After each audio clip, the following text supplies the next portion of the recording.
अली भाई ये भी फरमाएगा कि इस तहरीक को अगर आगे लेके चला जाता है तो क्या इस्लामाबाद का रुख किया जाएगा, क्योंकि अल्टीमेट जो डेस्टिनेशन है वो तो हमेशा आपकी रैलियों का इस्लामाबाद ही रहा है। तो आप क्या समझते हैं कि क्या वाकई इसको आने की इजाज़त दी जाएगी कारकुनान को, क्योंकि इससे पहले भी जितनी मरतबा आप लोगों ने दाखिल होने की कोशिश की वफाक की तरफ से उसको रोका गया। और दूसरा, खान साहब के जो साहबजादे हैं, अब वो आप क्या समझते हैं कि वो इस तहरीक का हिस्सा बनने जा रहे हैं या नहीं? इस हवाले से कुछ वाजे हो सका है?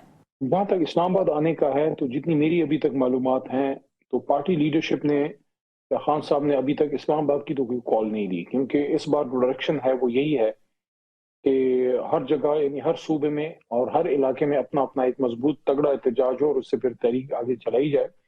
5 अगस्त के दिन अगर किसी का ये ख्याल है कि हमने इमरान खान साहब की उस दिन रहाई हो जानी है, अल्लाह करे हो, लेकिन मैं समझता हूँ कि तहरीक लंबी चलती है, उसके मकासद जो हैं वो बड़े होते हैं। तो किसी खास दिन पे उसको मुर्तकिज़ कर देना कि इस दिन ही सब कुछ अचीव हो जाएगा, उस दिन वो मुमकिन नहीं होता। उस दिन के लिए अलबत्ता ये टारगेट जमात का है। टारगेट यही है कि उस दिन हम जो खान साहब ने टास्क दिया है कि तहरीक पीक पे हो या एहतजाज जो है वो एक एक अपने एक उरूज पे पहुंचे। लेकिन मेरे ख्याल में उसके बाद भी जो हमारी तहरीक है उसके उसको आगे चलाना होगा, क्योंकि फौरी अभी 10-15 दिन के अंदर खान साहब की भी रिहाई हो और बाकी असीरान की भी रिहाई हो, ये होता हुआ फिलहाल किसी खास दिन नजर नहीं आता, क्योंकि माजी में लोगों ने डेटें दी हैं। मैं हमेशा डेटों के खिलाफ रहा हूँ कि कोई अगर कहता है कि ईद पे रिहाई हो जाएगी या फलाने दिन को रिहाई हो जाएगी, वो तो अल्लाह को पता है। हमारी तो कोशिश है, हमने एक पुरअमन कोशिश है वो करनी है। जहां तक बच्चों की बात है कि पार्टी में अभी इस पे कोई हमारे पास क्लैरिटी नहीं है, वो फैमिली के पास क्लैरिटी होगी। अगर आते हैं तो बहुत अच्छी बात है, उनका हक है कि वो आए, अपने वालिद साहब से मिलें, दोनों बरखुरदार जो हैं। और अगर वो तहरीक में हिस्सा डालना चाहते हैं तो उनका वो भी एक राइट है बतौर एक ऐसे बच्चों के जो इस मुल्क में वो पले बड़े हैं। बेशक वो नेशनल वहाँ के हैं, यूके के, लेकिन उनके वालिद यहाँ के वजीर आजम रहे हैं, वो यहाँ के सबसे बड़े लीडर हैं। दोनों कासिम साहब और सुलेमान साहब का बचपन यहाँ पे गुजरा है, तो उनको कोई इस हक से महरूम नहीं कर सकता कि आप या यहाँ आए नहीं या अपना किरदार ना अदा करें। हर बेटे का, हर बच्चे का ये हक है कि वो अपने वालिद की रिहाई के लिए कानूनी तौर पे जो किरदार अदा करना चाहे, आईन और कानून उसको इजाजत देती है। ये भी फरमाएगा कि आज अदालत ने मलिक अहमद खान भुच्चर साहब को, जो कि अपोजिशन लीडर हैं पंजाब असेंबली में, उनको 9 मई के केसेस में 10 साल कैद की सजा सुना दी है।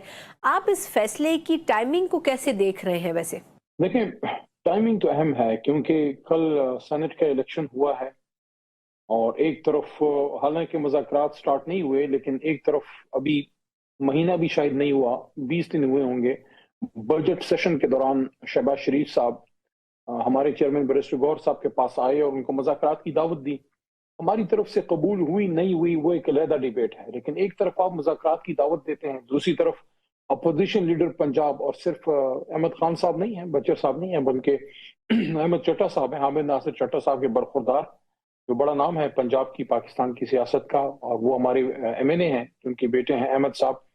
और उनके साथ साथ एक्स एमएनए बिलाल साहब, जो बदकिस्मती से उनको डिसीट किया गया, हालांकि वो फॉर्म 45 पे जीते थे और असेंबली में ओथ लिया हुआ था, उनके साथ भी बदकिस्मती हुई। लेकिन ये जो सजा सुनाई गई है बहुत ज्यादती है, क्योंकि बहुत ही तेजी में उजलत में हुआ है, बेशुमार सुकम है। अगर कोई हमारे साथ बैठे, हमारे वकला के साथ जिन्होंने इस केस को वहां चलाया है, आपको कम से कम 3 दर्जन, 2 दर्जन से ज्यादा, 2.5 दर्जन, 3 दर्जन के करीब नुकात पेश कर देंगे कि इस केस में ये सुकम है, ये सुकम है, ये सुकम है। तो इतनी सारे सुकम के साथ ये फैसला आ जाना कि पंजाब के अपोजिशन लीडर को 10 साल की सजा सुना देना, ऐसा तो मार्शल लॉ में होता था, ऐसा तो डिक्टेटरशिप्स में होता था। तो मुझे नहीं समझ आती कि मुस्लिम लीग नून वाले इसको क्यों सेलिब्रेट कर रहे हैं। वो तो खुद इस तरह की चीजों के डसे हुए हैं, माजी में उन्होंने फेस की है, जब 99 में उन पे शबखून मारा गया था। किसी भी पॉलिटिकल वर्कर को ऐसी चीजों को सपोर्ट नहीं करना चाहिए, अगर वो जेन्युइन पॉलिटिकल वर्कर हो। हम इसके खिलाफ जो हमारे ऑप्शन हैं अपील के, वो सारे हम इस्तेमाल करेंगे। और मैं समझता हूँ कि और कोई वजह नहीं है इन लोगों को इमरान खान साहब से और तहरीक इंसाफ साहब से वफाक करने की जो है वो सजा मिली है कि ये लोग जो है उन्होंने अपनी जगह नहीं छोड़ी, इमरान खान साहब को नहीं छोड़ा, तहरीक इंसाफ को नहीं छोड़ा, और वो पंजाब में रहने के बावजूद तहरीक इंसाफ के साथ जुड़े हुए हैं, क्योंकि मुल्क में तो हर जगह मसले मसाइल बेशुमार रहे हैं, लेकिन पंजाब में कुछ ज्यादा ही इन्होंने अन्नी मचाई हुई। بہرحال میں ان کے حوصلے کو سلام پیش کرتا ہوں. خاص کر ایک میسج آیا ہے بلال صاحب کا سوشل میڈیا پہ چل رہا ہے، جنہوں نے عمران خان صاحب سے وفا میں اس کو قبول کیا ہے، ان کا جذبہ سرآنکھوں پہ. لیکن ہم اس سزا کو نہیں مانتے اور اس کو ہم چیلنج کریں گے، اور انشاءاللہ ہمیں یقین ہے کہ اگر انصاف پہ مبنی فیصلہ ہوا تو یہ فیصلہ ایک دن بھی عدالتوں میں نہیں ٹھہر سکتا انشاءاللہ.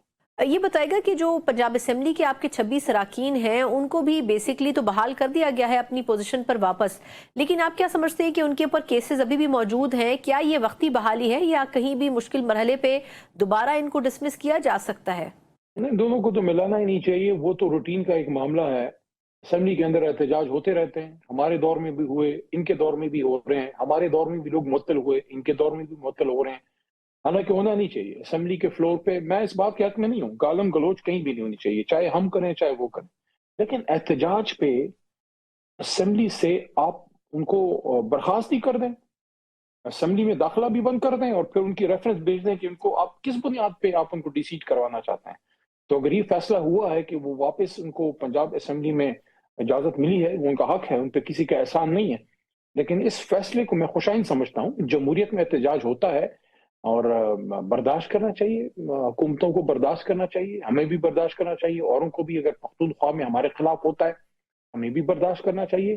ہمارے دور میں جب ہمارے لیڈر عمران خان صاحب جب وزیر اعظم بنے، پہلے دن جب ان کا بطور وزیر اعظم پہلی سپیچ تھی قومی اسمبلی میں، وہ احتجاج سب کو یاد ہوگا کہ زمین و آسمان ایک کر دیا تھا، ان کو بولنے تک نہیں دیا تھا.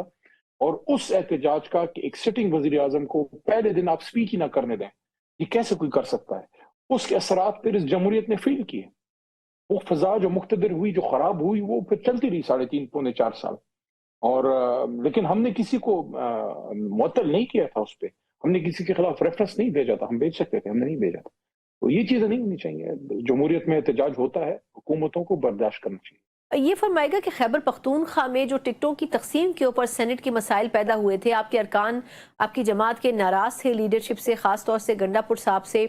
آپ سمجھتے ہیں کہ ان کارکنان کے جو ریزرویشنز تھی ان کو ایڈریس نہیں کیا گیا اور سینئر قیادت نے اپنی مرضی سے فیصلے کیے؟ دیکھیں، بیرسٹر گوہر نے آج اس پہ بات کی ہے، اور جتنی ہماری معلومات ہیں، جو لسٹ آئی تھی وہ خان صاحب کی اجازت سے ہی آئی تھی، جس میں جتنے بھی نام اس میں پاس ہوئے ہیں. مراد صاحب ہیں، پرانے ورکر ہیں، لیڈر ہیں پارٹی کے. فیصل جاوید ہیں، پرانے ورکر ہیں. اسی طرح قادری صاحب ہیں، ہمارے ریلیجس افیئرس کے منسٹر ہیں. مشکلات ان کے خاندان نے بھی جو ہے وہ فیس کی ہیں. بیچ میں مرزا افریدی صاحب پہ سوالات اٹھے، لیکن مرزا افریدی صاحب کو 2024 میں، یہ تو آپ مت بولیں الیکشن ڈیلیڈ الیکشن تھا، اس کو پچھلے سال ہو جانا تھا اگر الیکشن کمیشن اس کو کروا دیتا. ریزرو سیٹس کی وجہ سے یہ معاملہ آپ کو پتا ہوگا رکا ہوا ہے. تو اس وقت جو لسٹ آئی تھی اس میں بھی مرزا صاحب کا نام خان صاحب نے اپروو کیا تھا.